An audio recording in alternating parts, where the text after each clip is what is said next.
Coming from a very wealthy, rich home, my father had everything money could buy. But there was one thing money could not buy. I was completely a paralyzed child. I couldn't walk.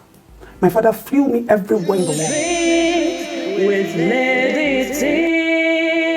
So why did you found it? Coming from a very wealthy, rich home, my father had everything money could buy. But there was one thing money could not buy. I was completely a paralyzed child. I couldn't walk. My father flew me everywhere in the world. Just to make sure that this girl can walk. So if you tell my father, there's a doctor in Italy, there's somebody in Rome, we're there. My mom was there, you know. And the last resort, my mom is an Igbo woman, my dad is Yoruba. So, you know, you marry an Igbo woman to Yoruba land, and then they'll be like, where you go see this kind of best out, you know. So they gave my mom the last chance, the last of the chances. So the last chance was, there's a place in Italy, they're going to take her, and then they're going to make her walk. So who gave her the last? Her in-laws, your father's family? My father's family and my father. Okay. So once this doesn't work, take this child and go back to your Igbo land. Wow. You know? So they went to Italy, they took me to Italy. And then the only thing the doctors could do with all the money they paid was to give my mom a one-legged shoe higher than the other and say, okay, they should start to do therapy, and then by the time I start to stand, you know, one leg will raise, you know, when the one heel is higher than the other, that's the best they could do. So put me back on my wheelchair and then came back. For one reason, I think I'm the only child my father spent so much time and effort getting to the root of who she is. So if you're telling me that my dad apologized, my dad never apologized. As a matter of fact, from all the children that my dad had, I was the only first and only person that on the day they were naming me, armed robbers came to attack my father, to the point that my father jumped fence. And that day my father jumped fence from Alausa. You see that ShopRite, the current ShopRite, you will notice that there are some blocks of houses up until that fire brigade or whatever, fire brigade. My father owned all those houses. So that was the house they wanted to do my naming ceremony. Armed robbers came to attack them there. My father jumped fence, found his way to highway, got to Illusion, and that was the last time my father slept in Lagos. So it is a wild story. So wait, he left you and jumped the fence? My father left me, my mom. My father jumped fence, saved his own life, got into his car with his driver, went straight to Hope Town Division. So from the time I have been born, I have been mystery to both my parents. Right. Do you understand? So which of it is my father going to apologize for? Now let me bust your bubbles. So by the time all his children, his whole 10 children had made it in life, America, London, I was in Ogun State University. I now became the only child who sacrificed her youth for my father. I'm the one who would go to school in the morning, come back and make food for my dad, you know, massage his body. It got to a point my friends were like, oh my baby, wake up now, wait till they worry you and your papa, now you marry your father. I had a stepmother there that he'll come and carry me, we'll go to club, you know, that at least I should just, I remember them, Dapo Adirele and all that, they were having Toyosi, Fumi Awolowo and all of that, they were having a party, they had planned that party in Lagos, so they said when they are coming from Agoy, they will just pick me. I don't know how my father got to me about that conversation. Actually, I don't dress up, I don't wear shoe. I was just tiptoeing, going out of the gates, giving those gate man 1,000 that just helped me. You know, when you are just on your last leg to open, somebody just say, hey, we'll grab it away. That was how my father napped me again. Oh yeah, I'll give you 2,500. You are not going anywhere. You know, so it was still the same. The day my father died, he died in my arms.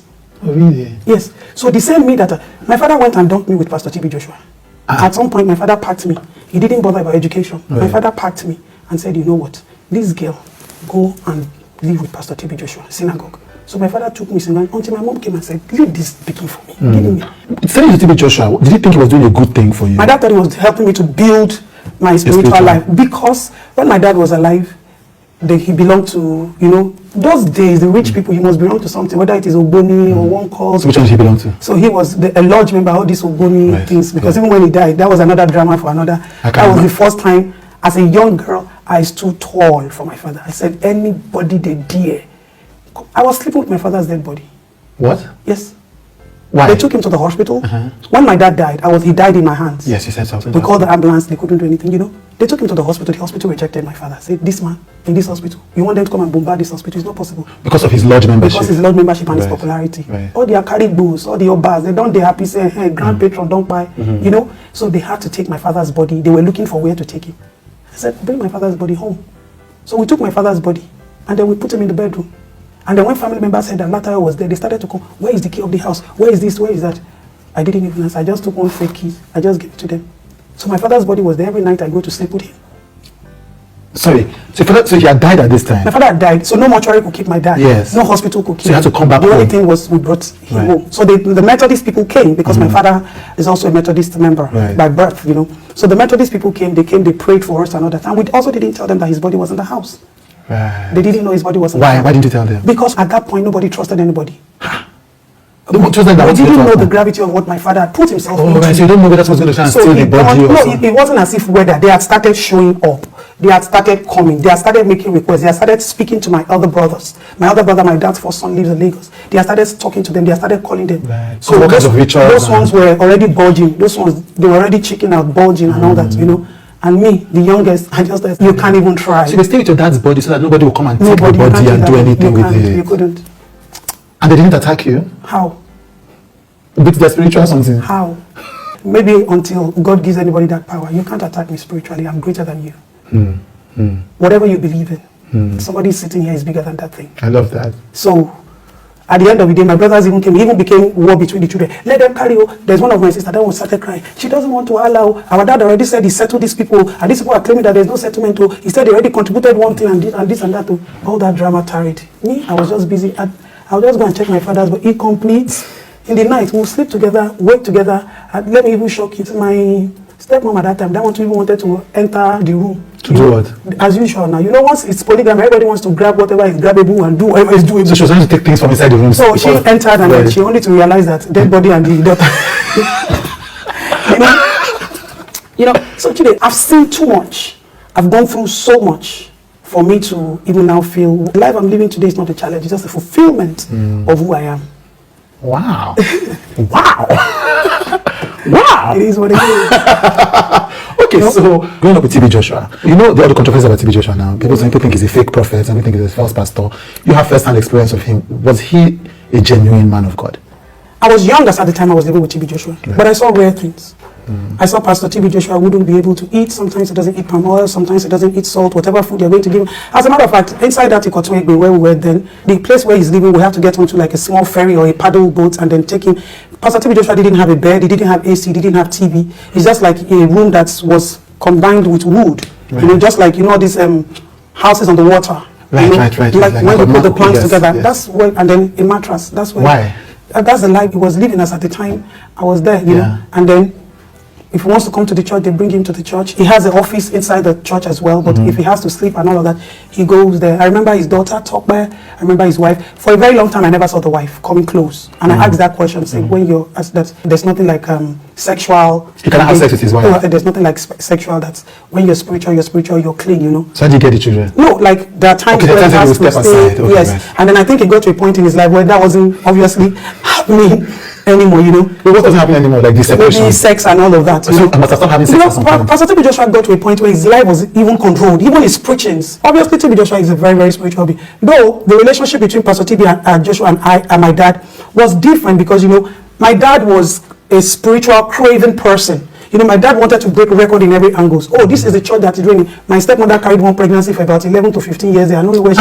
Yes. So when it got to that point, that was how they got encounter with Pastor TB Joshua. So they carried that with that pregnancy there, you know. So you have a lot of stories. Hold on, sorry, wait. Your stepmother had a child for 15 years. Had a pregnancy for a very long time, yes. Until tomorrow, she never gave birth to that child. So, but after my dad died, she's got twins. I don't know how she got the twins, you know. But until, I remember my papa don't buy flasks, buy everything. Where, you know, when we're going to school, we're in boarding school. Hey, by the time we come back, we're coming to do it. We like, when you born, call us, so let them come and say, no, well, we they go, they come, we they go, they come, we they go, they come. We don't see them. You graduated and the baby has not come. We graduated because... Was she really pregnant? Yeah, she then? was pregnant. So it was a spiritual attack? Yeah, but whatever spirituality is, what spirituality it is, you know. But me, I know, say, I enter secondary school, graduate, I still not see Peking. So it was when it got to a point, that was when my dad took her to TB Joshua, because then, you know, there could be a miracle and all of that. So they took her to... Right. So you think the miracle happened, that's why she eventually had the twins? No, she had twins for another man after my dad died. So what happened to that baby? The pregnancy disappeared after some time. So we didn't see anything anymore. So that must have been the spiritual intervention. So that was then, a spiritual intervention. Okay, so you didn't answer the question. Did you think that TB Joshua, so he was a spiritual man? TB Joshua was a spiritual man. Yeah, but do you think he was a genuine man? See, let me tell you something about spirituality. God uses spirituality in different ways. Why do you think that the blog Gist Lover is on your matter?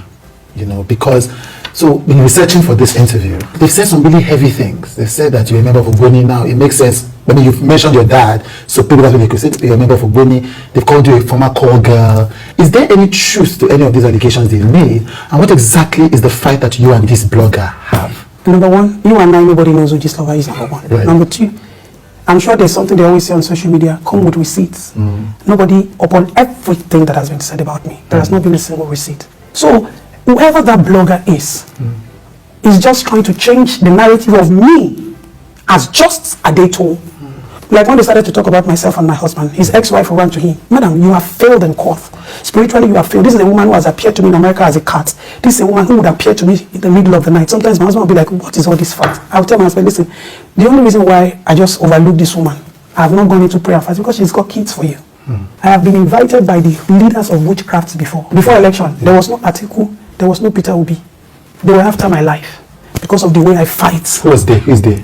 Politicians, Right. because of the way I also come to attack them. My husband used to work with them. As at the time I met my husband, he was not working with the government anymore, and he's a technocrat. But they keep looking at it that you be Lagos boy now, you be APC, your wife not supposed to do the follow your wife talk now, calm her down. And one day, when one of them called, my husband said, you know what, the only thing people can do to this woman that I know can stop this, if you can take her to India and let them drain her blood and put another, so that by the time she wakes up, she would have lost me. That because even me that I'm her husband, living with her, I don't understand how she does this thing. And I was able to fight and conquer. I had 14 miscarriages. 14 times. 14 miscarriages. With all my receipts. My scan. For your husband? Yes. This is 8 years. I get that. So just to clarify the story, are you saying or implying that your mother-in-law was behind the miscarriages? Stepmother. Whatever spiritual battles they were doing. Sometimes she would appear to me in the dream and she started to beat me with broom.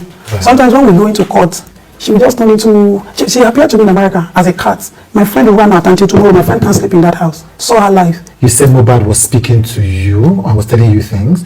I want you to explain what your inspiration was for getting involved in the whole Mohbad matter. When Mohbad started to come to me, the only thing that weakened me about Mohbad was when he said, you know, you are too creature. You can help me. The minute that boy said that thing. And so this after he had passed, this was yes, the spirit. This was on the, I think it was on the 12th. No, was it on the 15th or thereabout? 12, 13, 15, I can't remember, because I released the song, my Calvary song, yes, on the 11th. Yes. And then this happened, and then I just told all the bloggers, stop. Even before I came on the issue that somebody has died last month, I told my PR, pause. I told Tunde, all of you should pause on publishing, and that somebody, a young person just died, and we are all saying, let's pay respect, until he came to meet me. So it was when he said that, but you know you are a two person. I was weak. He specifically told me what he wanted. He said, I lost track in life. I was chasing what I never needed because I thought I needed to get to where I'm not supposed to get to. This is my path. This is where I went to. But the problem is, now I can't go to heaven and I can't rest. I am just like a whirlwind everywhere. I just want to rest where there is solace. That was all the first said to me. His spirit identified that you had these powers, and the spirit thought that you could be able to bring it back from the dead. But I won't do that. But you couldn't. So the whole process of that whole thing achieved nothing then? The whole process of that thing achieved a lot. Okay, what was the thing that achieved? But they didn't allow me to talk, and I kept quiet. I wanted to. You see the way the social media people started to do this, Can you at least share with me? Today. I'm not social media people. Today, whether you're social media people or not, Mohbad is dead. Yes. Mohbad said a lot. Right. The time when I wanted to talk, right, I didn't. That didn't mean that I didn't do a lot behind as a person. So that what Mohbad wanted is more of a spiritual thing, and told me a lot of things that led to his death, how everything transpired and all of that, right, which I took my time and I listened. I went to 5 different mountains. And you know the funny thing? I even posted it on my status. When we were leaving F1, he came clear on the sky. I wasn't the only one who saw it, even the other pastor saw it. So what he wanted was more, because he said this whole thing is going to cause chaos, drama, unable to unravel, but this is this. And I understand very well. Right. Right. So you're saying that whatever it is you want to accomplish. If I had spoken, would have settled Mohbad's issue since. But because people thought she's a cloud chaser, it's not possible to speak to me. I just kept quiet. See, listen. So you don't care what people. I don't care what people say. So why would you stop the assignment for them? I don't care what people say, but I've achieved the most important thing. So nobody's going to come back and tell you that Mohbad is appearing today. I had over 100 people who say, Auntie, I saw Mohbad. Some people not believe. In fact, there is a lady who Mohbad went, a pregnant woman, who she pleaded to go back into her womb. And you know, when this lady chatted me, I saw her. I asked her. I said, who gave you this name? She chatted with her Instagram page. I said, who are you? She was coding. I said, don't code, I know you very well. I said, where is your grandmother? Your grandmother initiated, you gave this speech. She said, Auntie, how did you know? I said, you're asking me how I got to know. You're talking to a prophetess, and you're asking me a prophetess how I got to know. You know, the most important thing is that boy, this is a worldly fight, but that boy wanted a spiritual settlement. Right. He wanted to rest. Right. Did you ever hear anybody telling you Mohbad is coming to them? He's resting. Right. You said you had been married twice before your present partnership. What happened with it? So my first marriage, pretty young, you know, and this man came from nowhere, saw me in the mechanics village, you know, we got talking, liked me. And then, you know, I like Papa of Go. I love pawpaw fish. You see somebody, and then he bought me a G-Wagon. Look at her, say, G-Wagon, Babu. I don't, you see, I've seen money, I've seen wealth. My father is a trillionaire. And the Madeleke and all of them, they used to come to our house then to play with my dad, have meeting conversations, all this FCM. So it wasn't nothing to me. This guy only used pawpaw to trick me. Other pawpaw in America and told them to deliver to me in London. Now I fall in love. I say I fall in love. I go love up. I go love Delta man. I love Delta man finish. Give birth to my first son. I said, don't for London. But you know, the London in me, you know, this is a guy that used to give me $1,500 every day. What? Posting money to me from America. By 5 o'clock in the evening, he's already at the post office, either at the airport post office in New York. So every day I was always going to the post office in London to receive money. I have a whole bundle, you know. This is somebody that would solve finding. And then don't forget, you already had the gist that now 1 trillion and 1 marry me, man no agree. So you don't buy G-Wagon and say, okay, oh, that one no work. Now that pop off, you know, work. I wanted to come to Nigeria. I wanted to be the person, okay, I read this at my first degree. I wanted to, you know, do business, do everything. He told me, no, stay in London. I said, I did go to Nigeria. He gave me a condition. He said, the only reason why I can allow you to go to Nigeria is if you have to go and stay with my father in Oboloko in Delta State. I say, you see me finish, fine girl, we set like me, I born, I don't even resemble, I don't see Bele before. Make I can't go village, Name, with daily goes. He now said, okay, I'll buy you a house in Ogudu. See, English kill you. English wipe me. When he now said Ogudu, I now started to call my aunties. I said, where is Ogudu? They said, oh, nice area. Don't worry, if you are coming to Nigeria, you can stay there. The minute he said, there's one area in Ogudu, Pako. I said, me, go live for Pako. I say, me, I'm not going. That was how I scattered the whole drama. I said, I'm not going to live in Pako, and I'm not going to live in your father in Asaba. I am here. I don't know what carried me. Now, so I carried myself, enter play with 120 pounds. And I said, okay, this my auntie now said, that should come to Nigeria, that I'll stay in Magodo. I said, Magodo, Wala. That was how I packed my bag and baggages and I said, yes, I've arrived. That was how I got to Nigeria. Almost the minute I touched down, that was the end of my relationship. The guy just closed eye for me. In fact, the guy punished me. Now he had me call immigration, now he punished me. I went through miserable life.